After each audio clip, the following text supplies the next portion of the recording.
Nah, pemirsa, informasi pertama kami hadirkan dari Kabupaten Bekasi, Jawa Barat. Pemirsa, diduga alami gangguan kejiwaan, seorang wanita mengamuk di sebuah minimarket dan warung kelontong.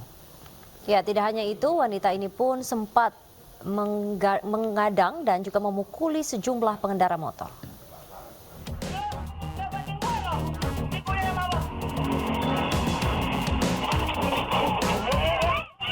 Inilah rekaman video amatir karyawan minimarket yang merekam aksi seorang wanita yang diduga mengalami gangguan kejiwaan atau ODGJ, mengamuk dan merusak kaca minimarket yang berada di Jalan Muara Bakti, Desa Muara Bakti, Kecamatan Babelan, Kabupaten Bekasi, Jawa Barat.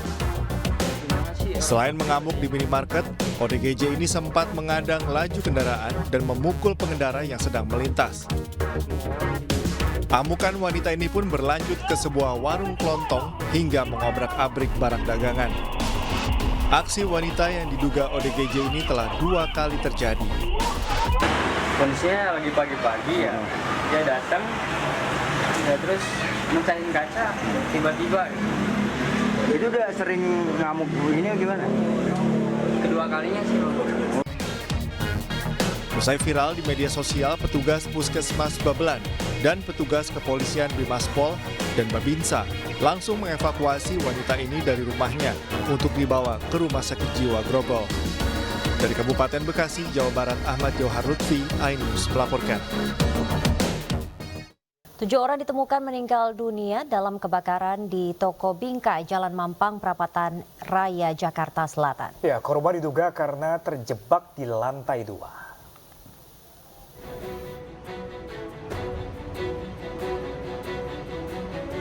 Kebakaran pada hari Kamis kemarin sekitar pukul 7 malam lebih 40 menit terjadi di toko bingkai Saudara Frame dan Galeri Jalan Mampang, Perapatan Raya, Jakarta Selatan. Belum diketahui penyebab pasti kebakaran, namun diduga api muncul dari basement bangunan. Setelah berhasil dipadamkan lebih dari 3 jam kemudian oleh 24 mobil dengan mengerahkan 110 personel, namun pada Jumat pukul 1 pagi dini hari, api kembali menyala dan akhirnya dengan sigap petugas pemadam kebakaran berhasil memadamkan api. Petugas pemadam kebakaran menggunakan mobil dilengkapi alat canggih yakni Bronto Skylife yang digunakan khusus untuk bangunan yang sulit digapai oleh petugas pemadam kebakaran. Nah, kita masih belum memastikan, makanya penyisiran itu bagian daripada memastikan korban itu ada atau tidak gitu kan. Kalau berita-berita ya memang ada berita yang katanya ada korban, tapi kita belum bisa memastikan apakah ada korban atau tidak gitu. Sebelum terbakar sempat terdengar suara ledakan keras. Api kemudian langsung membesar. Tim kepolisian masih menyelidiki pasti penyebab kebakaran ini. Jenazah korban kebakaran di toko kawasan Mampang, Jakarta Selatan dibawa ke Rumah Sakit Polri Kramat Jati, Jakarta Timur. 7 orang yang terdiri dari 6 dewasa, 1 anak-anak dan 1 balita ini dibawa ke ruang jenazah Rumah Sakit Polri untuk diidentifikasi. Sementara 5 korban luka dibawa di beberapa rumah sakit yang berbeda. Di antaranya RSUD Mampang, RSUD Pasar Minggu, Siloam, dan Tarakan. Yang dapat kami jelaskan dari korban yang ada, berarti korban total sekitar 12 orang. 4 itu adalah karyawan toko kayu, kemudian 1 yang selamat itu adalah adik dari pemilik, kemudian ada 1 mertua dari pemilik toko, kemudian ada istri dari adik pemilik toko, kemudian 2 anak dari pemilik toko, dan 3 ART. Saat ini petugas masih proses pendinginan titik api di gedung berlantai 3 ini. Total proses pemadaman berlangsung selama 10 jam dengan mengerahkan 31 truk damkar. Meski padam, arus lalu lintas di sekitar tempat kejadian perkara pada pagi ini masih ditutup. Dari Jakarta, Tim Liputan iNews melaporkan. Dan pemirsa, untuk mengetahui informasi berlanjut, kita terhubung dengan rekan kami Syahreza langsung dari lokasi kebakaran ruko 4 lantai di Mampang, Perapatan, Jakarta Selatan. Selamat siang rekan Syahreza, seperti apakah kondisi terkini pasca kebakaran tadi pagi? Baik Pram, Nabila dan juga pemirsa, memang benar petugas pemadam kebakaran yang berlokasi saat ini di sebuah ruko di Mampang Perapatan masih sibuk untuk melakukan pendinginan untuk memadamkan titik-titik api yang potensial untuk membara. Dan dari pantauan kami memang masih ada puluhan mobil pemadam kebakaran yang masih beraktivitas bersilih berganti untuk melakukan pendinginan di gedung yang terdiri dari 4 lantai begitu. Namun jika melihat situasinya bahwasanya kebakaran ini maksudnya petugas pemadam kebakaran ini telah melakukan pemadaman lebih dari 10 jam yang lalu dan juga masih terlihat kepulan asap hitam yang begitu tipis sehingga proses pendinginan ini diprediksi akan terus berlanjut hingga sore nanti.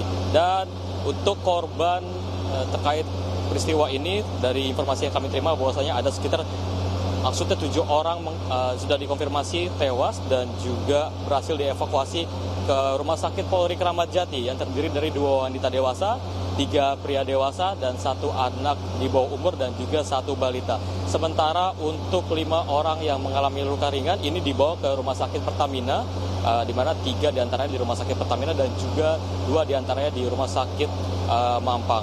Dan untuk diketahui juga Pram dan juga Nabila bahwasanya penyebab daripada kebakaran ini diduga karena adanya ledakan kompresor di sebuah bagian basement begitu sehingga ini menyebabkan api tersulut. Terlebih ada berbagai banyak barang yang diperjualbelikan dan juga cepat menghantarkan api sehingga ini membuat kebakaran melanda di gedung yang terdiri dari 4 lantai tersebut.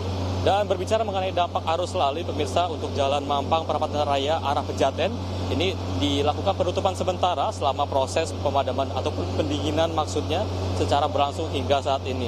Namun akibatnya ini terjadi kemacetan total di perempatan Jalan Kapten Tendean. Namun banyak masyarakat juga yang masih bisa untuk melewati jalan raya sekitar ini khususnya di underpass Mampang Perapatan.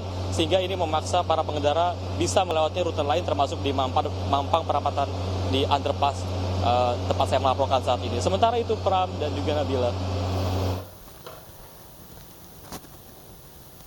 Ya, baik, Syahreza, dan sekarang ini korban sudah dibawa ke rumah sakit begitu, dan seperti apa warga sekitar begitu? Apakah kemudian memang keamanan dari gedung ini baik begitu, ataukah ada hasil-hasil penyelidikan lain yang sudah diketahui?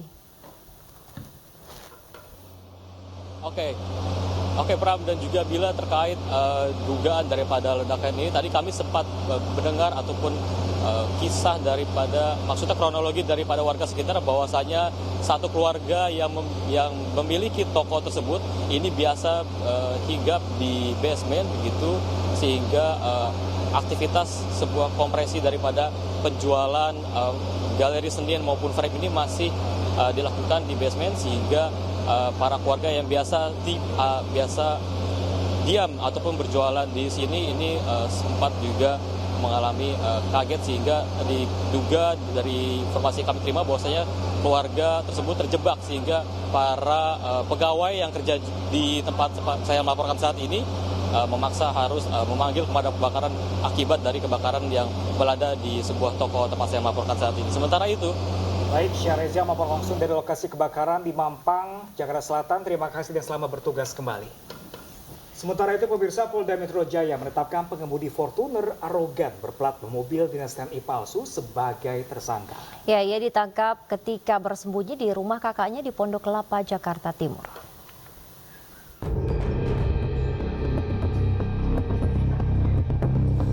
Pierre W.G. Abraham ditetapkan sebagai tersangka dalam jumpa pers yang digelar Mapolda Metro Jaya.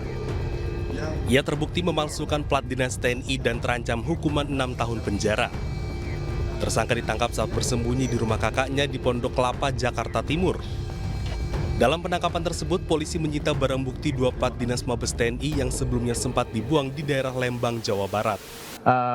Perkara tersebut, di mana nomor tersebut masih terdaftar di registrasi Denma Mabes TNI atas nama Marsma TNI Asep Adang Purnawirawan.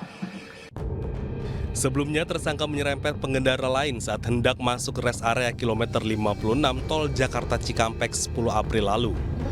Usai insiden tersebut, tersangka kabur meninggalkan mobil korban dan menolak bertanggung jawab. Pengendara lain yang menjadi korban aksi membahayakan itu kemudian melapor ke Barreskrim Polri dan rekaman hasil tersangka pun viral di media sosial. Ya, pemirsa, dampak erupsi Gunung Ruang di Kabupaten Kepulauan Sitaro, Sulawesi Utara, puluhan pegawai dan warga binaan Lapas Kelas 3 Tagulandang dievakuasi Basarnas ke Lapas Kelas 2 Bibitung. Mereka dievakuasi menggunakan kapal Bimasena menuju pelabuhan Munte Likupang.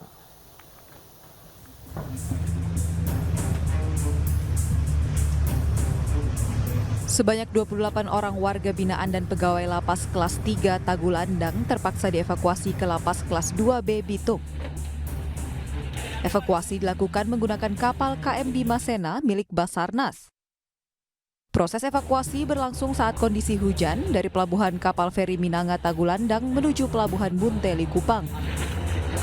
Korban yang akan dievakuasi yaitu 28 orang, 11 orang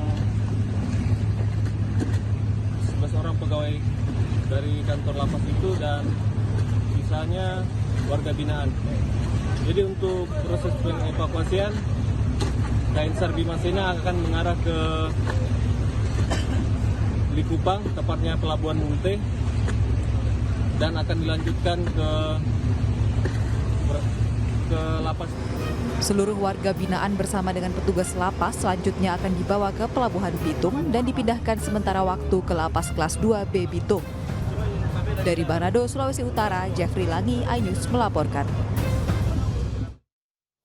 Ya, dan untuk mengetahui informasi lebih lanjut, kita terhubung dengan Kepala BPBD Sulawesi Utara, Adolf Tamengkel.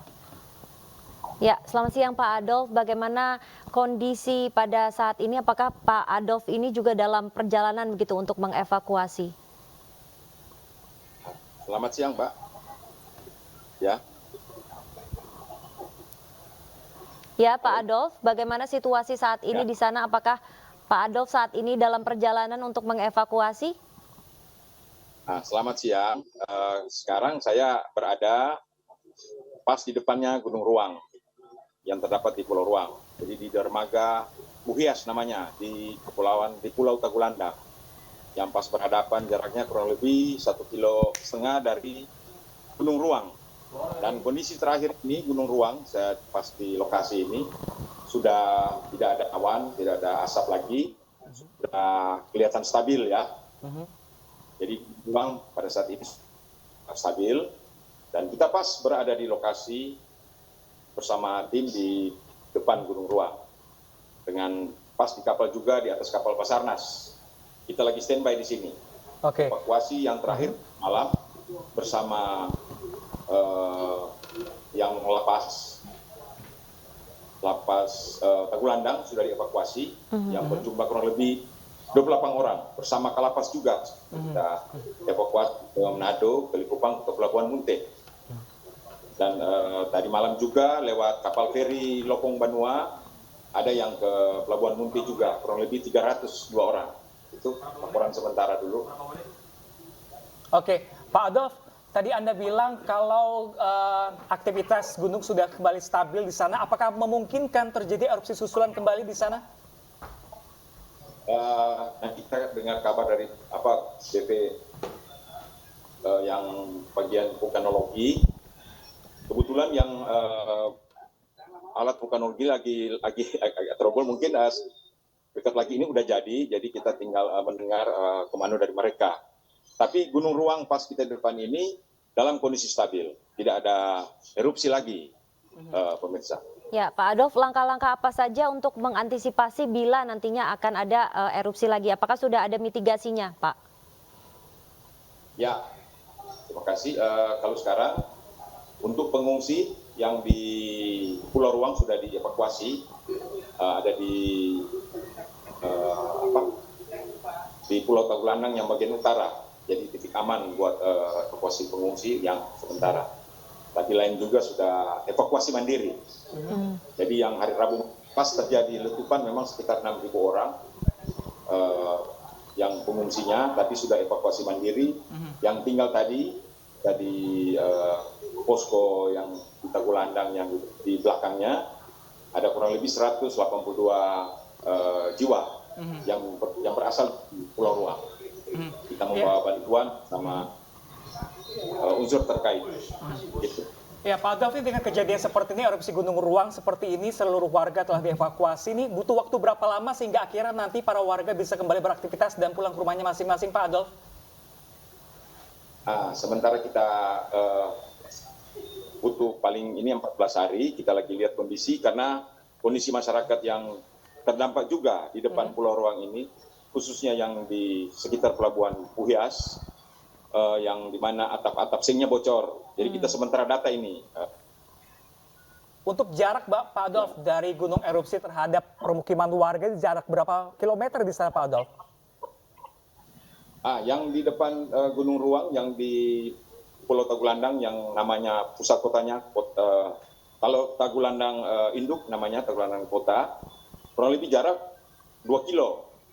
Itu aktivitas normal masyarakat sudah mulai kembali saat yang lewat tadi barusan, dan saya ini berada dekat di Gunung Ruang, jadi masyarakat sudah mulai normal, dan untuk infrastruktur jalannya juga sudah mulai dibersihkan hingga tidak terjadi hal-hal yang tidak kita inginkan. Ya Pak Adolf, untuk kebutuhan daripada para pengungsi, apakah masih ada yang dibutuhkan gitu? Apakah dari makanan, sandang, kemudian ya? Untuk kebutuhan dasar pengungsi, kita tetap siapkan dari pemerintah provinsi, dalam hal ini Pak Gubernur dan Pak Wagub sudah mempush up, dan kita kerja kolaborasi bersama-sama. Ada juga banyak bantuan dari perusahaan-perusahaan, dan kita ini untuk sementara distribusi pengungsi, bantuan kebutuhan dasar yang dari BNPB juga turun, ada dari unsur kementerian juga turun, dari Menkes, dari Dinsos, kita kerja keroyokan di sini. Jadi untuk sementara kebutuhan dasar pengungsi.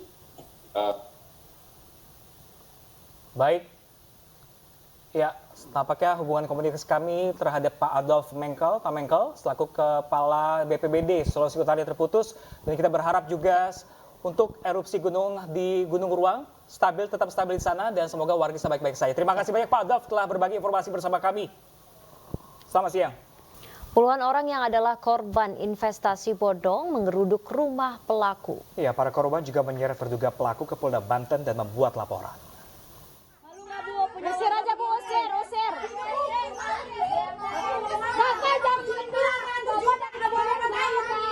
Sejumlah warga emosi terhadap salah seorang warga yang diduga melakukan penipuan investasi bodong Serang, Banten. Para korban yang tersulut emosi ini pun membawa terduga ke Polda Banten dan melaporkan penipuan investasi bodong ke SPKT. Diketahui, sebanyak 30 orang diduga menjadi korban penipuan investasi bodong oleh salah seorang warga yang tinggal di Taman Mutiara Indah, Kelurahan Terondol, Kota Serang. Para korban mengaku dijanjikan keuntungan 40%. Namun setelah berjalan sejak Januari 2024, keuntungan tak kunjung diberikan. Total kerugian mencapai 1 miliar rupiah. Kronologis penipuannya berkedok investasi ya. Kemudian dengan membuat menarik korban sebanyak mungkin dengan cara memberikan keuntungan 40%. Nah, dari 40% itu hanya janji, tidak ada yang diberikan 40%. Karena dari modal investasi, semuanya tidak ada modal yang balik kan gitu. Boro-boro untung gitu sih. Total korban dan kerugian ada berapa Bang? Total korban itu kurang lebih 30 orang, dan kerugian sekitar 1 miliar. Awalnya saya hanya tertarik aja, tertarik dengan keuntungan yang lebih besar dari yang lain. Mulai dari situ saya mulai join transfer uang sekian 240 juta, dan saya belum dapat keuntungan itu, dan uang pelakunya juga belum dapat. Itu bisa kenal terduga pelaku seperti apa awalnya? Seperti itu satu WA sama saya, dia itu biasa minjem uang saya. Setelah itu dia open taruh modal. Dari situ dia banyak member yang lain, lalu saya tergiur.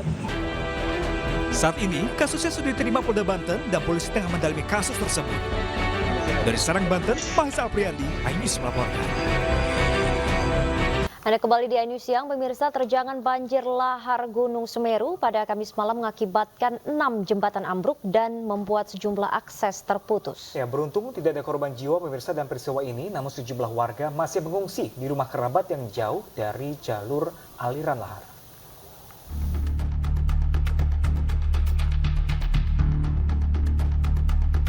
Jembatan Limpas Gondoruso di Kecamatan Pasirian, Lumajang, Jawa Timur putus total setelah diterjang banjir lahar hujan Gunung Semeru. Sejumlah bangunan warung dan bengkel milik warga setempat juga ikut hanyut. Putusnya jembatan menghambat aktivitas warga. Jalur alternatif yang tersedia membuat warga harus menempuh jarak 2 kali lebih jauh. Terputusnya akses juga membuat para guru kesulitan mencapai sekolah yang berada di sisi seberang. Sistem pembelajaran kami barusan dapat dari info dari Korwil dengan sistem daring, Mas. Ya, daring. Bagaimanapun juga nanti tanggal 22 ini kami harus ke sana, nggak tahu lewat mana, sebab kelas 6 ujian. Terdapat 5 jembatan lain yang juga hancur akibat bencana banjir lahar dan cuaca ekstrim di Lumajang. Selain jembatan Gondoruso, ada jembatan Tegir, jembatan Klosawit, jembatan Nguter, jembatan Hamzah, dan jembatan Jurang Manggu Purwosono. Dari Lumajang, Jawa Timur, Yayan Nugroho, iNews melaporkan. Dan pemirsa, untuk mengetahui informasi lebih lanjut, kita terhubung dengan rekan kami Yayan Nugroho langsung dari jembatan Gondoruso, Kecamatan Pasirian, Lumajang. Halo, selamat siang Mas Yayan. Seperti apakah suasana terkini di sana? Apakah banjir lahar masih terus mengalir di sana? Saat ini saya berada di jalur aliran lahar Sungai Argoyo, di mana di atas jalur lahar ini membentang jembatan Gondoruso yang menjadi salah satu jembatan yang rusak akibat terjangan banjir lahar Gunung Semeru pada Kamis malam kemarin. Untuk kondisi terkini jembatan Gondoruso ini lumpuh total karena sebagian badan jembatan sepanjang 20 meter ambruk dan sebagian lagi terbawa arus banjir lahar Gunung Semeru. Data terbaru yang saya dapatkan dari BPBD Kabupaten Lumajang, telah ditemukan 2 korban jiwa yang berada di Desa Klopo Sawit, Kecamatan Candipuro, Lumajang.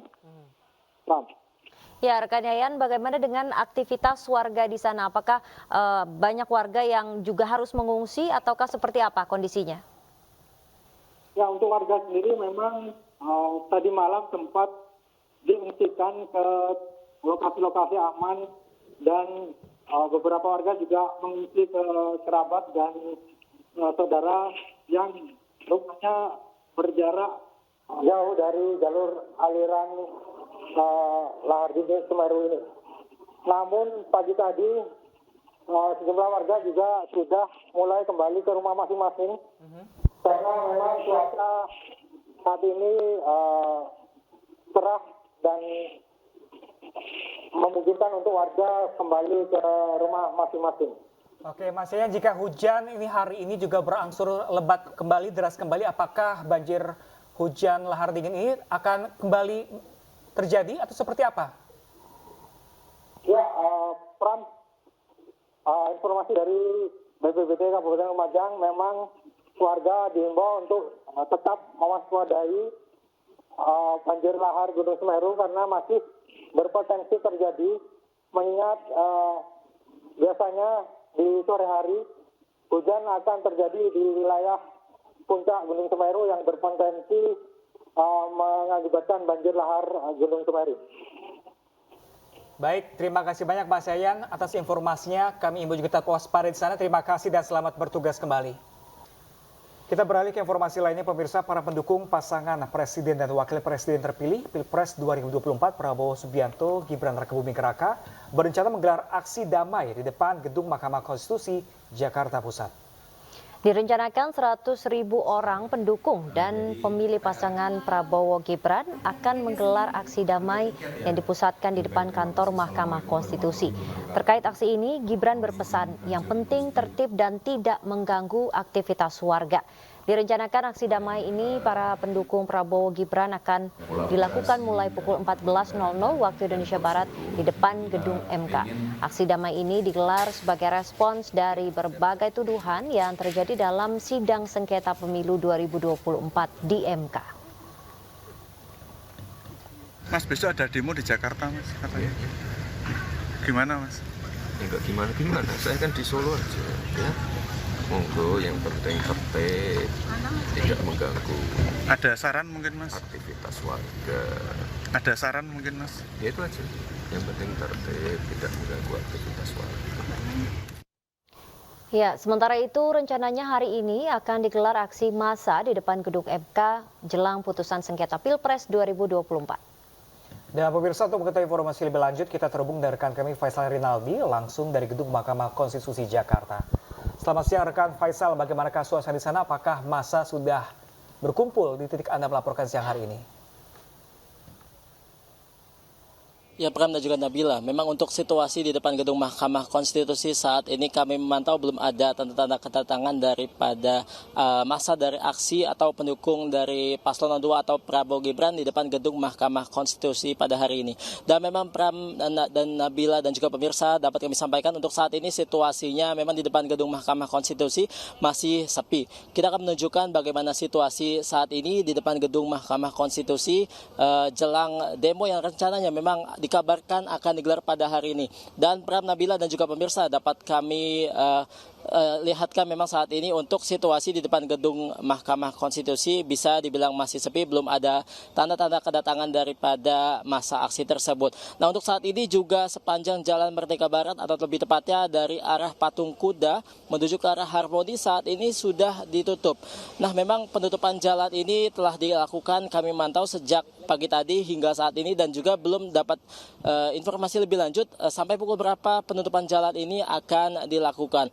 Nah, Pram, Nabila dan juga pemirsa dapat kami sampaikan pula bahwa memang berbeda halnya dengan pantauan di Patung Kuda sana. Memang di Patung Kuda ini terdapat beberapa massa aksi yang memang ada dari 01 begitu. Kami melihat dari pantauan kami di sini yang saat ini sudah beberapa sudah mulai datang di kawasan Patung Kuda. Dan kabarnya Pram, Nabila dan juga pemirsa memang saat ini untuk para massa aksi dari pendukung 01 saat ini akan melakukan ibadah sholat Jumat terlebih dahulu secara berjamaah di kawasan Patung Kuda. Nah, Pram, Nabila dan juga pemirsa dapat kami sampaikan pula bahwa memang kabarnya pula untuk para pendukung Paslon 02 atau pendukung Prabowo Gibran hari ini batal menggelar aksi damai di depan gedung Mahkamah Konstitusi. Hal tersebut terkait dengan imbauan dari Prabowo Subianto semalam memang yang menghimbau kepada para pendukungnya untuk tidak menggelar aksi pada hari ini di depan gedung Mahkamah Konstitusi. Hal tersebut disampaikan Prabowo Subianto untuk mencegah adanya gesekan dengan pendukung paslon lain yang juga melakukan aksi di kawasan Mahkamah Konstitusi hingga di kawasan Patung Kuda pada hari ini.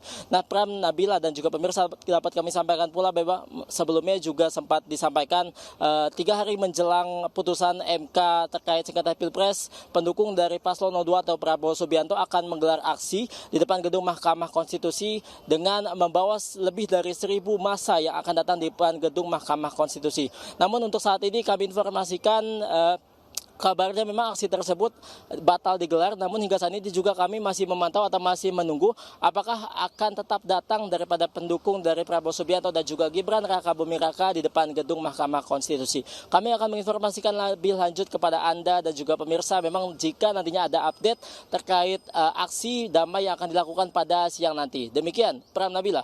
Faisal, sementara itu untuk pengalihan arus di depan gedung MK seperti apa saat ini?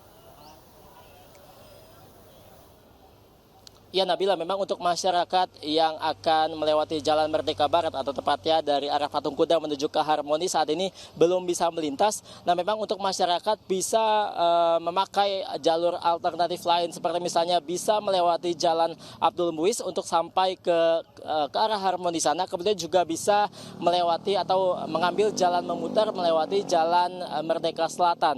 Ya, memang saat ini untuk Jalan Merdeka Barat atau lebih tepatnya dari arah Patung Kuda ataupun ke Harmoni memang saat ini juga tidak bisa diakses atau memang saat ini masih dikatakan ditutup, Damila. Oke, Mbak. Baik. Baik, terima kasih banyak rekan Faisal Rinaldi langsung dari Gedung MK Jakarta. Kami masih menanti update terbaru dari Anda dan selamat bertugas kembali. Kita ke informasi selanjutnya, pemirsa. Provinsi Lampung terkenal menyuguhkan berbagai keindahan wisata pantainya. Salah satu yang wajib Anda kunjungi yaitu Krakatau Kahai Beach Resort, di mana Anda bisa merasakan sensasi menginap dengan panorama gunung dan juga pantai nan eksotis.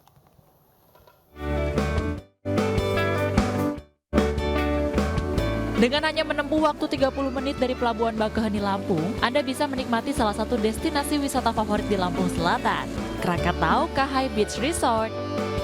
Di sini Anda bisa menikmati berbagai wahana mulai dari kolam renang, snorkeling, flying fox, bermain perahu kano, dan menikmati suasana pantai di sore hari dengan bersantai duduk di gazebo bersama keluarga dengan disuguhkan pemandangan alam yang indah. Selain itu, di Krakatau Kahai Beach ini juga menyuguhkan penginapan dengan konsep hunian modern dan minimalis dengan total 68 kamar yang menghadap ke pesona pantai dan Gunung Krakatau. Oh, fasilitasnya banyak, bisa libur aja sama keluarga. Sengaja liburan, ya lebih bagus aja, view-nya juga dapat. Begitu buka pintu, langsung pandangannya laut. Krakatau Kahai Beach Resort konsepnya adalah resort ya. Jadi kami konsepnya adalah resort dan wahana wisata. Jadi one stop destination. Jadi di mana kami menyediakan kamar dan kelengkapan wisatanya. Jadi dengan menawarkan keindahan alamnya, Kahai Beach Resort selalu diramaikan pengunjung pada saat hari libur. Jadi bagaimana pemirsa, tertarik untuk mengajak keluarga dan kerabat tercinta untuk menikmati penginapan dengan suguhan pesona alam Lampung? Dari Kabupaten Lampung Selatan Lampung, Muharlin, Rama Romadona, iNews melaporkan. Pemirsa, bagi Anda yang menyukai wisata memacu adrenalin, Anda bisa mengunjungi wisata para layang di Bukit Santiong, Subang, Jawa Barat. Di tempat ini, Anda bisa menikmati panorama yang indah dan juga udara yang sejuk. Pemirsa, berlibur identik dengan pergi ke tempat-tempat wisata. Nah, kali ini saya sedang berada di Bukit Santiong. Saya bakal ajak pemirsa untuk menikmati wisata yang memacu adrenalin. Seperti apa keseruannya? Yuk ikutin saya.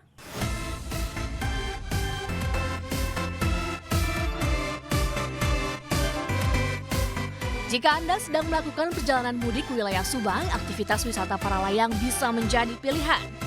Apalagi jika Anda menyukai wisata yang memacu adrenalin, Anda bisa mengunjungi wisata para layang di Bukit Santiong, Subang, Jawa Barat.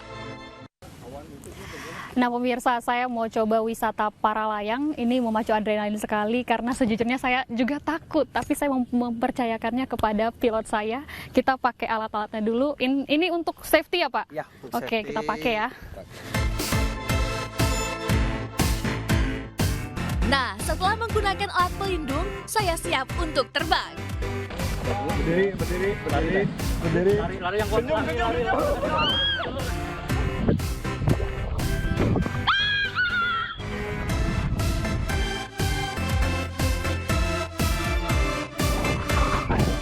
Saat melayang di udara, kita dimanjakan dengan hamparan kebun teh hijau yang menyegarkan mata. Ditambah udara yang segar membuat saya melupakan sejenak kemacetan di jalur mudik.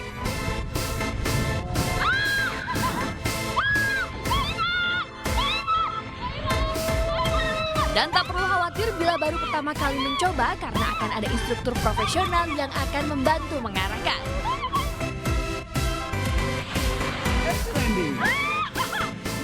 Pemirsa, tadi saya takut banget, tapi setelah nyobain di atas, saya jadi kecanduan banget untuk nyobain ini lagi. Jadi buat pemirsa yang suka wisata menantang seperti ini, di sini tempatnya. Dari Subang, Jawa Barat, Esra Ambarita, Dede Runi, iNews melaporkan.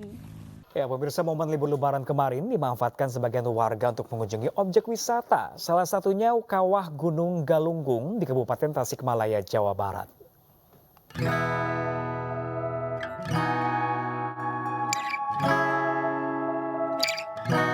Pemirsa, Tasikmalaya merupakan destinasi wisata di Jawa Barat yang kaya akan keindahan alam. Salah satunya adalah Kawah Galunggung yang berada di Kabupaten Tasikmalaya. Penasaran seperti apa? Yuk kita lihat di atas.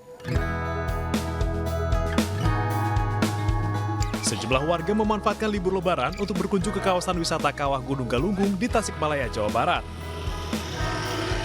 Di sini, warga disuguhkan dengan pemandangan alam yang menakjubkan. Kawah Galunggung terletak di lereng Gunung Galunggung yang merupakan gunung berapi aktif di Indonesia. Dikelilingi oleh hijaunya pepohonan dan udara yang segar, kawah ini menawarkan pemandangan yang memesona bagi para pengunjungnya. Salah satu daya tarik utama Kawah Galunggung adalah danau kawahnya yang berwarna hijau toska. Warna yang unik ini disebabkan oleh kandungan belerang dalam air danau yang menciptakan pemandangan eksotis dan menakjubkan. Selain keindahan alam, Kawah Galunggung juga menawarkan berbagai aktivitas wisata yang seru. Para pengunjung dapat melakukan trekking dengan menaiki lebih dari 600 anak tangga untuk menikmati pemandangan dari ketinggian yang lebih tinggi. Aktivitas trekking ini akan memberikan pengalaman yang tak terlupakan dan pemandangan yang spektakuler. Ya pemirsa, nampaknya untuk mendapatkan view Kawah Galunggung kita butuh pengorbanan yang ekstra. Di mana di sini kita harus melewati sekitar lebih dari 600 tangga terlebih dahulu untuk menuju ke puncak Kawah Galunggung. Dan saat ini kita sudah setengah jalan, kita gas lagi. Menaiki anak tangga Gunung Galunggung memang melelahkan. Namun jika Anda sudah mencapai puncak Gunung Galunggung, akan terlihat pemandangan danau kawah yang indah. Mungkin yang paling seru itulah karena sejarahnya. Ini kemarin erupsi tahun 82. Saya ingat banget itu saya masih kelas 2 SD. Jadi sejarahnya yang saya ingat. Jadi untuk meriwan kembali makanya kita ke Galunggung lagi. Untuk Kawah Galunggung ya khususnya kawah kita kena tarif 15.000 per orang. Untuk parkirnya 2.000 kendaraan roda 2 dan 5.000 untuk kendaraan roda 4. Adapun tambahan lainnya seperti jalur ojek, kita ada jalur ojek khusus itu bayarnya 20.000 dari tangga kuning, dari tangga biru bayarnya 25.000. Setibanya di puncak, Anda bisa menikmati pemandangan kawah berwarna hijau toska ini dan berfoto-foto. Dengan keindahan alam yang memukau dan berbagai aktivitas wisata yang menarik, Kawah Galunggung merupakan destinasi sempurna untuk Anda, terutama pencinta alam. Ya pemirsa, nampaknya tak sia-sia saya melewati lebih dari 600 tangga untuk mencapai ke puncak Kawah Galunggung ini. Dan salah satu yang menjadi daya tarik di sini adalah Danau Toskanya. Nah, bagi Anda atau pemirsa yang memang masih bingung untuk menghabiskan libur lebaran kemana, bisa datang langsung saja ke Kawah Galunggung di Kabupaten Tasikmalaya. Dari Tasikmalaya, Faisal Renaldi, Eri Nugraha, iNews melaporkan.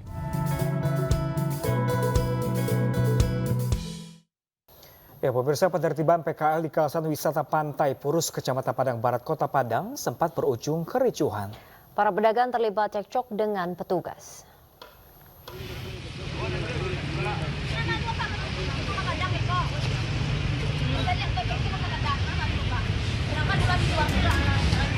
Petugas gabungan Satpol PP dan SK4 Kota Padang kembali menertibkan pedagang kaki lima yang masih menggelar lapak dagangannya di sepanjang kawasan wisata Pantai Purus, Kecamatan Padang Barat, Kota Padang. Janji 2 bulan, inilah bulan bara.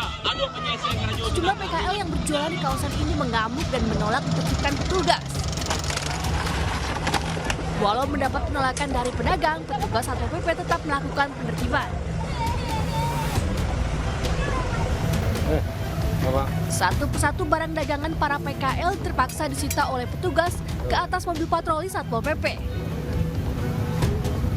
Untuk pantai kita selalu tertibkan karena kita bergabung dengan Dinas Pariwisata juga, bahwa kita sudah menentukan, Dinas Pariwisata sendiri sudah menentukan bahwa lokasi itu tidak boleh ada PKL yang berdagang dan menghalangi pandangan pengunjung kepada pantai. Jadi untuk itu bagi PKL-PKL yang masih membandel itu akan terus kita tertibkan. Sebelumnya, para pedagang kaki lima ini protes dan menolak kebijakan pemerintah Kota Padang terkait larangan berjualan di sepanjang kawasan wisata Pantai Padang karena mengganggu kenyamanan pengunjung wisata. Dari Padang, Sumatera Barat, Budi Sunandar, iNews melaporkan. Tim Badan SAR Nasional Kota Palangkaraya, Kalimantan Tengah mengevakuasi kaki kanan seorang wanita yang terperosok dan terjepit pada lubang beton bangunan drainase yang sempit. Untuk dapat mengeluarkan kaki korban, petugas terpaksa mendatangkan peralatan khusus dan membutuhkan waktu selama setengah jam.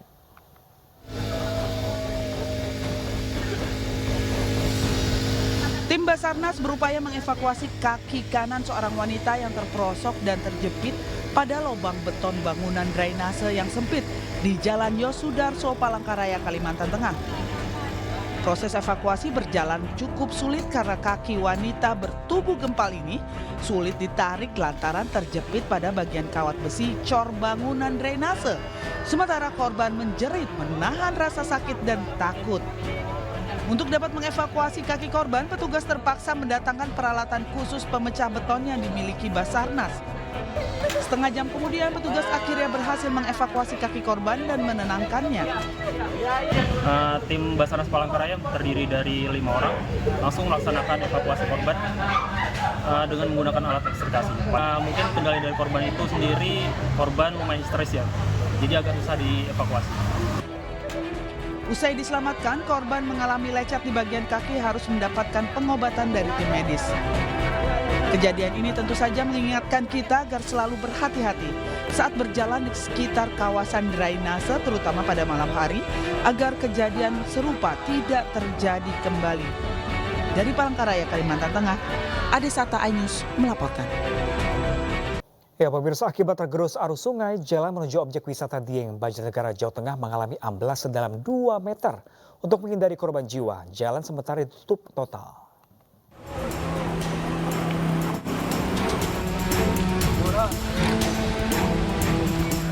Beginilah kondisi amblesnya jalan penghubung Banjarnegara menuju objek wisata Dieng. Tepatnya di Desa Ratamba, Kecamatan Pejawaran, Banjarnegara, Jawa Tengah.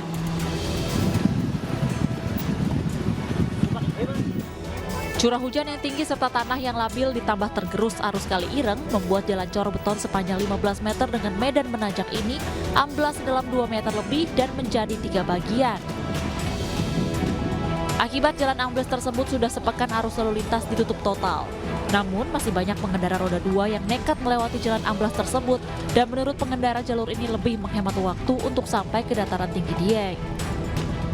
Sementara untuk kendaraan roda 4 harus memutar melewati Jalan Wanayasa dengan jarak 20 km lebih jauh. Kenapa lewat sini, Mas? Ini kan jalannya rusak, Mas. Karena kan jalur terdekatnya kan sini. Nah, kalau memutar kemana itu? Kalau muter lewat Wanayasa sana kan ya mungkin selisih 10 kilo ada. Ini amblesnya? Sekitar 2 meter lebih amblesnya. Terus ini ada beberapa titik, Mas, yang amblesnya, Mas? Ada 3 titik untuk daerah sini saja. Ada 3 titik, jadi berupa karena cor beton, jadi jalannya putus. Petugas menyarankan agar pengendara untuk melalui jalan lain meskipun jaraknya lebih jauh karena pergerakan tanah masih terjadi. Warga berharap jalan yang menjadi jalur perekonomian ini dapat segera ditangani. Dari Banjarnegara, Jawa Tengah, Elis Novit, iNews melaporkan.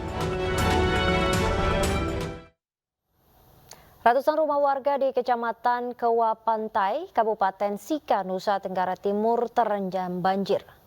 Ratusan rumah warga dan Makobrimob Batalion B Pelopor Maumere terendam banjir akibat luapan Sungai Nepu Seda di Desa Naman Kewa, Kecamatan Kewa Pantai, Kabupaten Sika, Nusa Tenggara Timur.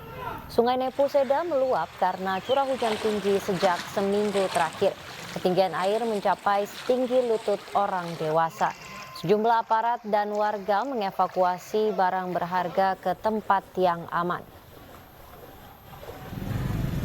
Termasuk kantor, ada gudang persenjataan, terus ada anggota rumahnya juga terendam yang dekat dengan penjagaan, masuk penjagaan juga terendam banjir. Sekarang langkah apa yang dilakukan dievakuasi, Bapak? Ya, anggota sementara evakuasi. Mas warga masyarakat di belakang kita juga yang mengeluh rumahnya sudah terendam banjir, mereka hanya lari keluar. Ketinggian banjir sendiri sudah di atas hampir sampai di 3. Sementara itu, pemirsa, truk pengangkut alat berat lepas kendali akibat sang sopir lupa menarik rem tangan. Video truk pengangkut alat berat lepas kendali itu pun viral di media sosial.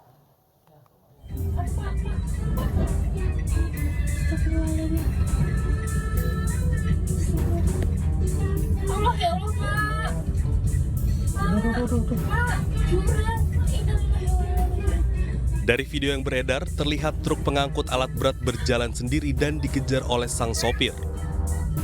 Video ini viral karena sang sopir berusaha sekuat tenaga mengejar truknya yang melaju tak terkendali. Meski sempat menabrak pembatas jalan tol, truk akhirnya dapat dikuasai sopir. Karena video viral ini, petugas segera menangani kejadian di kilometer 413B ruas tol Batang Semarang. Namun alhamdulillah tidak ada korban baik dari pihak truk maupun mobil lain di sekitar jalan tol tersebut. Walaupun sempat membuat pengguna jalan panik, petugas patroli Jalan Raya PT Jasa Marga Semarang Batang meminta sopir melanjutkan perjalanan. Wisnu Wardana, iNews melaporkan. Sementara itu pemirsa, seorang lansia bernama Amsiah meninggal dunia usai tertimpa puing rumahnya yang ambruk akibat hujan deras disertai angin kencang yang melanda wilayah Depok, Jawa Barat.